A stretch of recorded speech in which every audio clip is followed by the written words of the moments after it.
Mesdames et messieurs, bonsoir et bienvenue à cette émission d'Info 9. Le gouvernement Legault, par l'entremise de son ministre de l'Éducation, Jean-François Roberge, a déposé dernièrement un projet de loi visant l'abolition des élections scolaires et la transformation des commissions scolaires en centres de services. Pour nous en parler, je reçois le président de la commission scolaire du Lac-Abitibi, M. Gilbert Barrette. M. Barrette, bonsoir.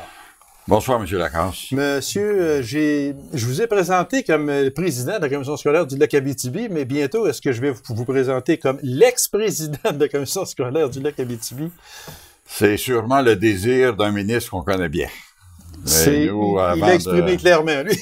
Oui. Avant d'abandonner, on va sûrement argumenter. Sûrement. Hein? Oui. Parce que, est-ce un mal pour un bien ou un bien pour un mal? Toute cette réforme-là, on va en parler un petit peu plus loin là, pour sauver 45 millions sur 4 ans dans un budget de milliards. On ne parle pas de millions, on parle de milliards.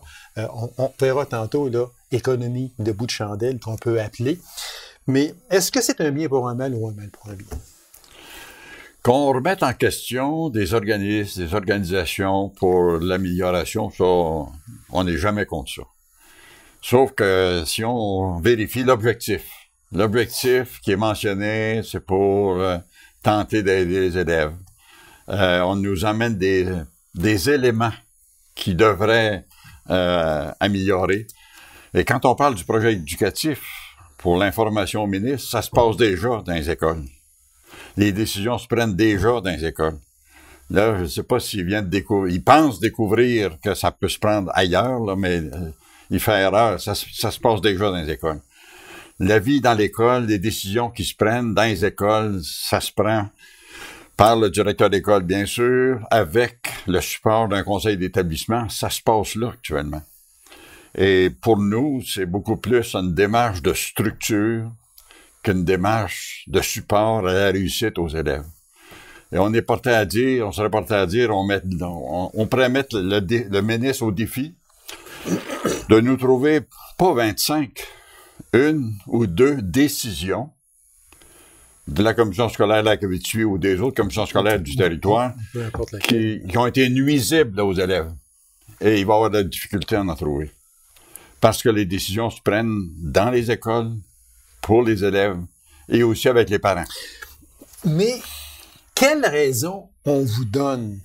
Là, c'est beau de dire ouais, mais c'est pour le bien de l'élève, puis tout ça. Et vous l'avez si bien expliqué il y a quelques secondes, que le bien de l'élève, ça a toujours passé en priorité Absolument. Chez une commission scolaire, dont celle du Lac-Abitibi, puis celle de Laure-et-les-Bois, puis on peut les nommer toutes. Ouais.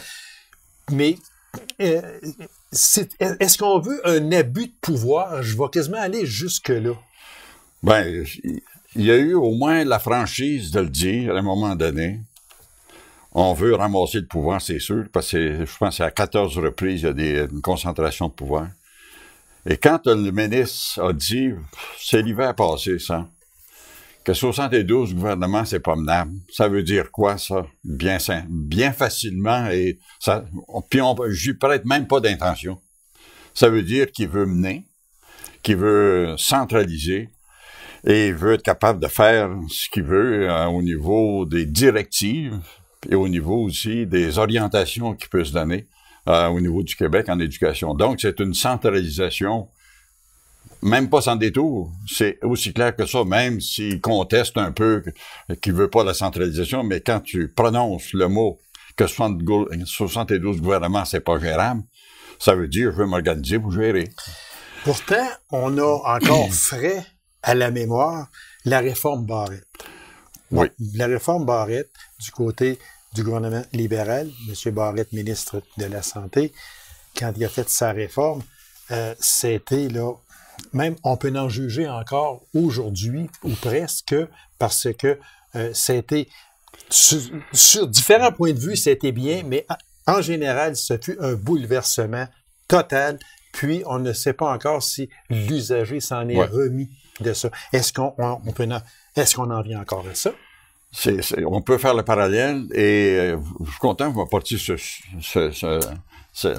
point-là. Dans l'opposition, la CAQ a décrié aller-retour, la centralisation, la réforme Barrette. Qu'ont-ils fait depuis un an qu'ils sont au pouvoir pour décentraliser, pour un peu défaire ce que la réforme Barrette a apporté dans la santé? Zéro. Quoique Mme McCann a fait, je pense qu'elle a fait son possible. Oui, oui. Sauf qu'au niveau de la réorganisation de la santé sur les territoires au Québec, qu'on prenne juste notre région ici, zéro a été fait. Donc, ça veut dire que la centralisation, ça fait leur affaire et c'est ce qu'ils veulent rapporter à la santé. Donc, on s'en vient avec la réforme Roberge, parallèle à la réforme Barrette. Qu'est-ce que ça va enlever à la commission scolaire de l'Abitibi? D'abord, il n'y aura plus de commissaires. Non. Il n'y aura plus d'élections, naturellement. Il y a 58% de la population qui est pour l'abolition des commissions scolaires. Mais je me demande, et j'en parlais avec M. Gendron tantôt, et je me demande si dans ce 58%-là, la population est vraiment sensibilisée à la cause. Parce que ce que l'on entend dire, et c'est des élections scolaires, regarde, il y a 5-6% des gens qui vont voter. Nous autres, chez nous, c'est pas vrai, là, parce que c'est entre 20 et 30%. Là. Absolument.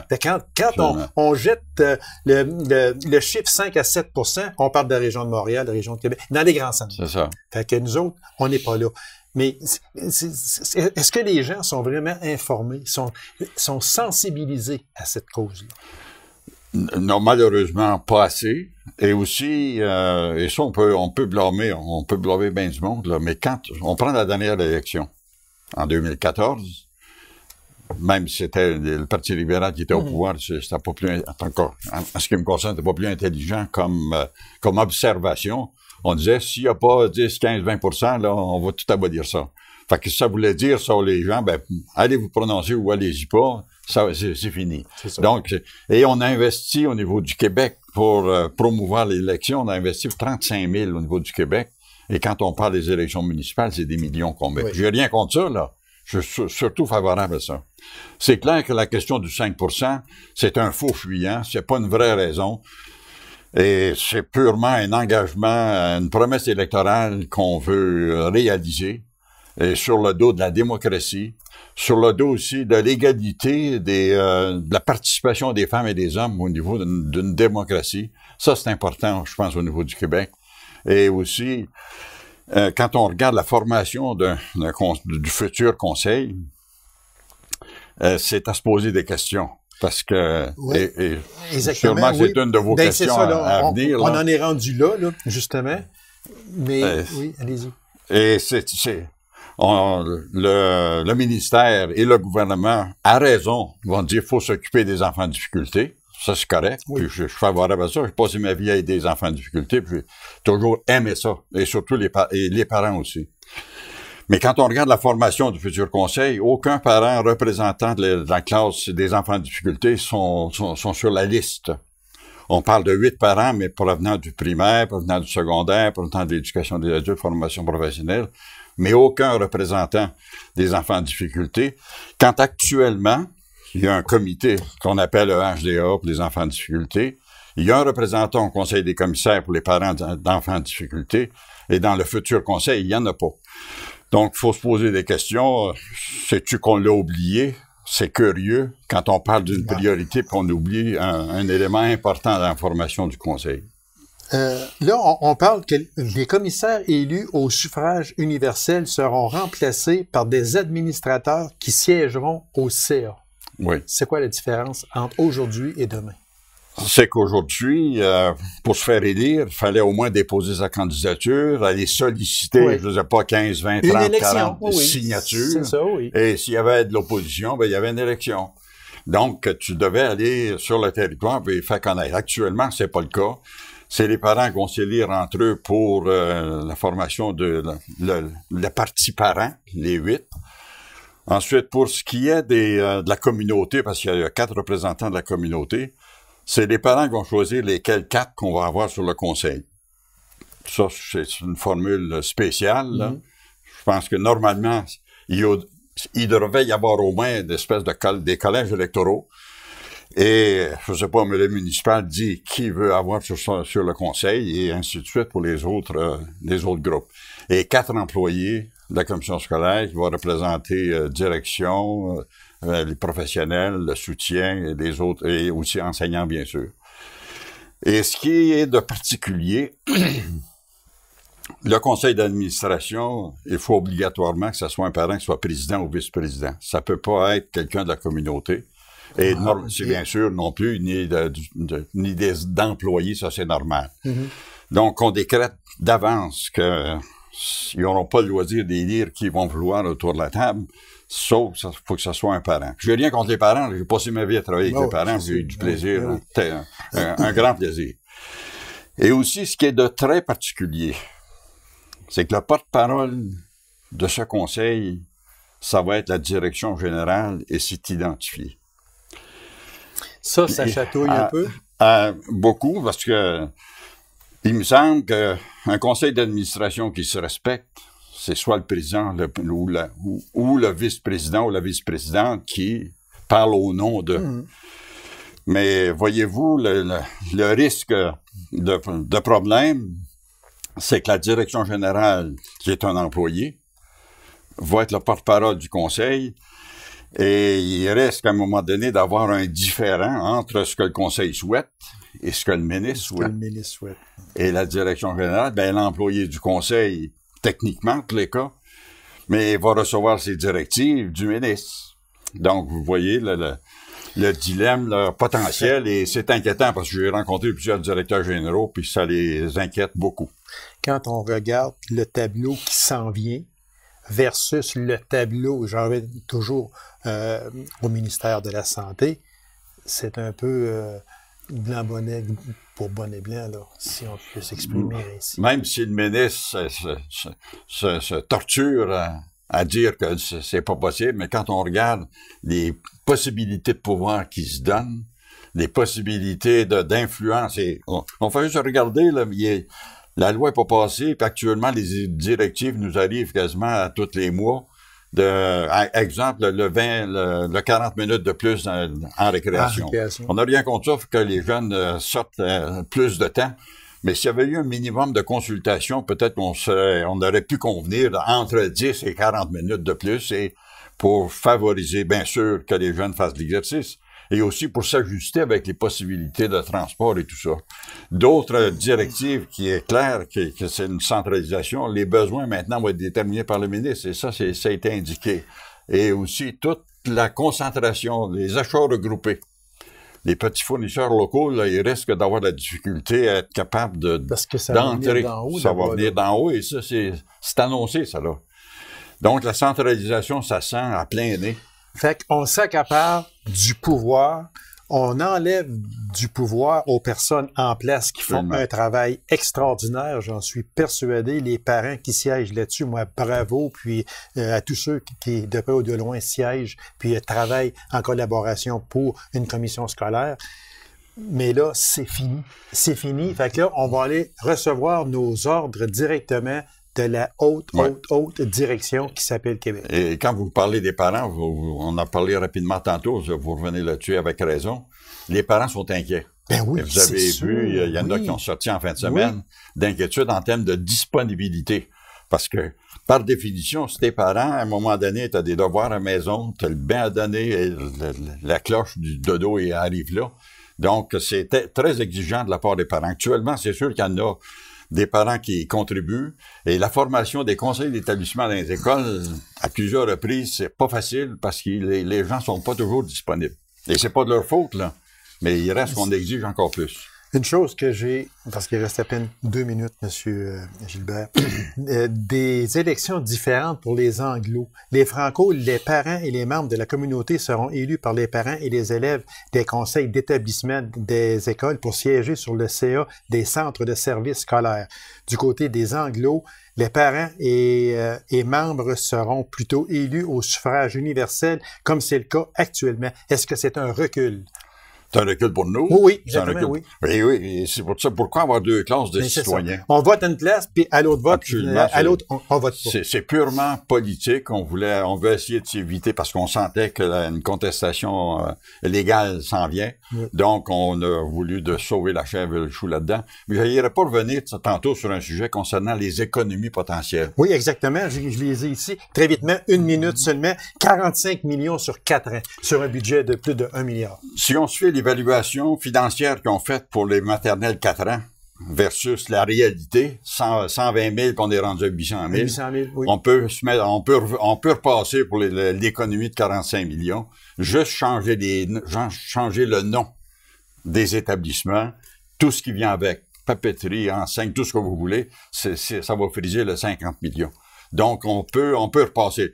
Et quand on parle d'économie, quand il y a eu la fusion en 98, on pensait économiser 100 millions, mais ça en a coûté 40 de plus. Donc, on peut repasser sur l'économie potentielle. Merci beaucoup, Monsieur Barrette. On va vous réinviter quand tout ça sera mis en place. Ça sera malheureusement mis en place, mais c'est qu'il faut suivre le courant. On vous réinvitera pour analyser les conséquences possibles de ce changement majeur. C'est avec plaisir qu'on va revenir. Je vous remercie beaucoup, M. Barrette. Alors, mesdames et messieurs, courte pause. On vous revient immédiatement après. Restez avec nous.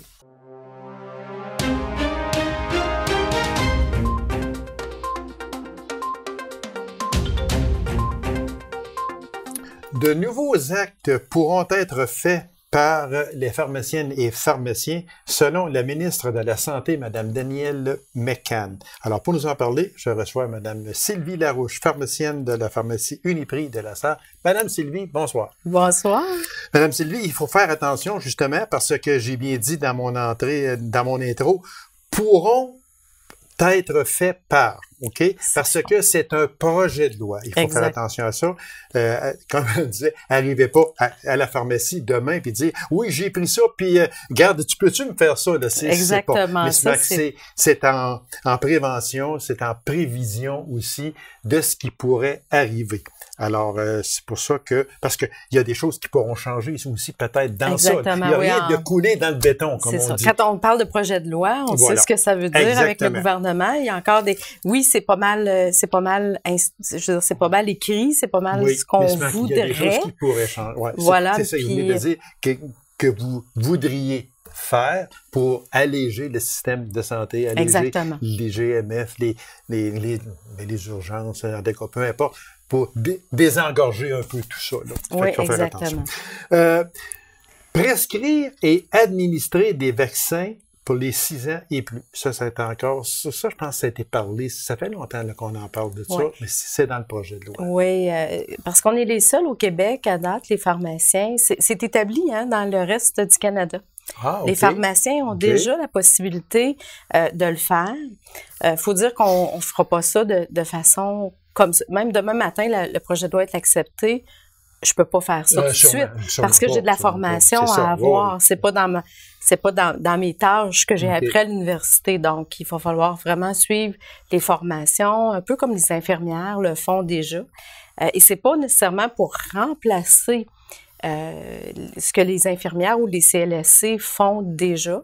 Le truc, c'est vraiment d'être capable, parce que c'est sûr que les pharmaciens en général ont des longues heures d'ouverture et pour ceux qui auront suivi les formations et tout ça, en dehors du temps où des fois il y en a qui ont des infirmières dans leur pharmacie, bien, on va pouvoir suppléer à certains besoins, donc des vaccins pour le pneumocoque, des vaccins pour la grippe, ces choses-là. Ceux qui vont avoir suivi la formation vont être habilités à les prescrire et les donner. Prescrire des médicaments en vente libre pour qu'ils soient remboursés par la RAMQ. Oui. On a déjà un exemple très simple. Par exemple, vous faites prescrire un médicament qui est dans la classe des narcotiques. Nous, on sait pertinemment, la plupart des professionnels savent que ça peut occasionner de la constipation. Chez une personne qui est déjà constipée et qui a déjà des problématiques, ça va être assez majeur comme problème de santé. Et on a les produits en médicaments de vente libre qui sont qu'on peut recommander. Par contre, ils seront pas remboursés. S'il y avait eu une prescription d'un médecin avec un code un code particulier, à ce moment-là, ça l'aurait passé en partie. Il y a toujours un frais là, selon les assurances, mais ça l'aurait passé à leurs assurances si ça aurait été prescrit par un médecin. Maintenant, ce qu'on essaye de faire, c'est ce genre de médicaments-là. Nous, quand on va voir la problématique et que ça va être, justement, je donne ça parce que c'est un exemple facile, les médicaments pour la constipation. Oui. Donc, on va pouvoir les prescrire avec les codes, comme les médecins, les codes relatifs selon le dossier du patient et pouvoir les faire rembourser. C'est les mêmes conditions. Ce serait les mêmes conditions à ce moment-là. Par les assurances privées ou encore. C'est ça encore qui est assez nébuleux. Il y a des zones grises un peu encore. C'est ça, entre les... C'est pour ça qu'on dit que c'est un projet de loi, qu'il y a des choses qui pourraient changer. Mais dans l'ensemble, si on regarde dans l'ensemble, il n'y aura pas grand changement. Peut-être un petit changement. C'est ce que nous, on a écrit. C'est ce que l'Ordre des pharmaciens a rédigé. Mais c'est de voir après ça qu'est-ce qui pourrait peut-être changer ou être accepté. Une chose qui ferait beaucoup de bien, là, ce serait ajuster ou prolonger une ordonnance. Ça, là, il y a des personnes qui ont des problèmes majeurs avec ça, dans le sens que il faut qu'elle à l'urgence, il faut qu'il aille au GMR, peu importe, pour faire prolonger une ordonnance. Le jour où le pharmacien ou la pharmacienne pourra le faire, il me semble que ça va désengager beaucoup les gens vont beaucoup être mieux, ils vont être moins craintifs, ils vont, je sais pas. Dans le fond, il faut faire attention à une chose, c'est que ça existe déjà dans la loi 41. D'accord? On peut prolonger certaines ordonnances prescrits exclusivement par des médecins ou des médecins spécialistes. On ne peut pas prolonger des ordonnances qui proviennent des infirmières praticiennes, et je les salue parce qu'ils font un travail extraordinaire, ils nous aident beaucoup, ils aident beaucoup les médecins. Et eux, ils font souvent le suivi, par exemple, des patients orphelins ou des choses comme ça. Et si eux ont fait la prescription, mais nous, malheureusement, quand la prescription arrive à échéance, on ne peut pas prolonger les ordonnances qui proviennent des infirmières praticiennes, qui proviennent des optométristes ou des autres professionnels autres qu'un médecin ou un médecin spécialiste. Donc là, c'est parce qu'on peut le faire, mais on ne peut pas le faire pour tous les médicaments. On ne peut pas le faire pour les médicaments qui relèvent de la loi fédérale, les narcotiques, les médicaments pour dormir, certains d'entre eux, des benzodiazépines, entre autres choses. On ne peut pas prolonger, ça fait partie de la loi fédérale, on ne peut pas prolonger ce genre de médicaments-là. Donc, on est encore obligé d'envoyer les patients, malheureusement, à des cliniques sans rendez-vous ou à l'urgence. Maintenant, ce qu'on veut faire, ce qui veut être changé, en fait, c'est qu'on puisse le faire par d'autres professionnels de la santé, qu'on puisse prolonger les ordonnances. Et il faut faire attention là-dedans. Une prolongation d'ordonnance, c'est pour éviter une rupture de continuité des soins. Donc, on peut pas, par exemple, represcrire un traitement que les gens ont pris pendant un certain temps et décident tout d'un coup d'arrêter le traitement, ça va bien, ils arrêtent. Après 6 mois, ils décident qu'ils recommencent la médication. Là, vous ne pouvez pas. La prescription est expirée, il n'y a plus de renouvellement ou quoi que ce soit. À ce moment-là, on ne peut pas. C'est pas une continuité des soins. Donc ça, c'est une petite parenthèse. C'est pour éviter, et vous l'avez bien dit, c'est pour éviter à l'usager, au patient, à la personne en question, que moi, là, demain matin, j'ai ma dernière pilule sur prescription, puis ma prescription est terminée. Puis là, c'est là que là, il y a panique à ce moment-là, et avec raison aussi. Oui, parce que le médecin n'est pas toujours capable de le voir là, dans la même semaine ou dans le même mois. Mais il y a des médicaments ou des prescriptions que vous pouvez allonger de 1 mois. Ce qu'on peut faire, c'est que présentement, c'est qu'on peut prolonger, c'est toujours selon l'évaluation, selon l'état de la personne, parce que quand on fait une prolongation, il faut s'assurer que la personne va bien, qu'il n'y a pas eu de changement dans son état de santé, donc c'est un jugement professionnel qu'il faut faire. Et on ne peut jamais prolonger pour plus de temps que la prescription était du médecin, par exemple. Donc, si c'est une prescription de 6 mois, on ne peut pas prolonger pour une période de 6 mois, mais au-delà d'1 mois, il y a des frais qui sont en partie remboursés par les assurances. Cesser une thérapie médicamenteuse selon une ordonnance. Oui.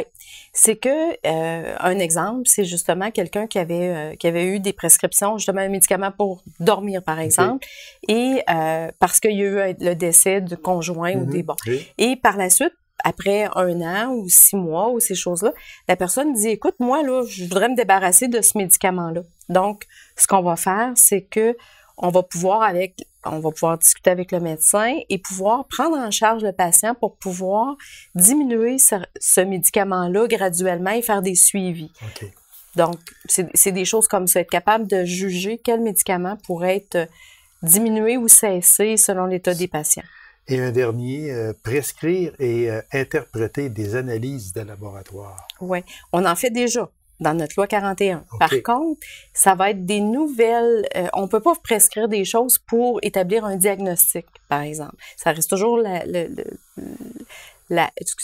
job, le métier du médecin, sa prédilection. Par contre, des fois, dans certains cas, nous, on fait la base, mais c'est sûr que si des fois, on voit, par exemple, qu'il y aurait besoin d'avoir un autre type d'examen, ça va être élargi, en fait. Un autre type d'examen ou un autre type d'examen de laboratoire qui pourrait nous aider à dire, bon, mais parfait, le médicament, on va pouvoir l'introduire, on va pouvoir le commencer parce que ces valeurs-là sont correctes.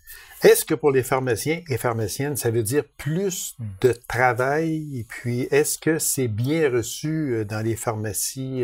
Puis, ça peut désengorger les GMF? Dans l'ensemble, ce projet de loi-là, pour les pharmaciens et pharmaciennes, est-ce qu'il est bien reçu? Oui, parce qu'il y a des choses, des irritants. Je vous dirais, sur la loi 41, il y a certaines choses, certains irritants qui nous empêchent de faire des actes professionnels qu'on est tout à fait en mesure de faire.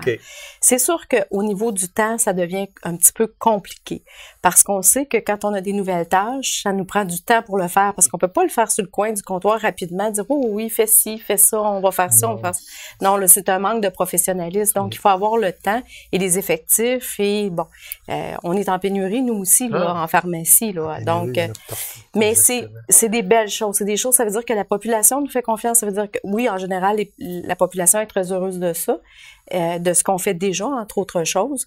Et les médecins, ça les aide parce qu'on a vraiment l'appui du Collège des médecins là-dedans. Fait que vous avez un bel appui. Fait absolument. Ça veut dire que le premier projet de loi a bien marché. C'est pour ça qu'on peut aller vers autre chose. Et voilà. Avec tout votre professionnalisme aux pharmaciens et pharmaciennes que je salue, qui font un travail extraordinaire.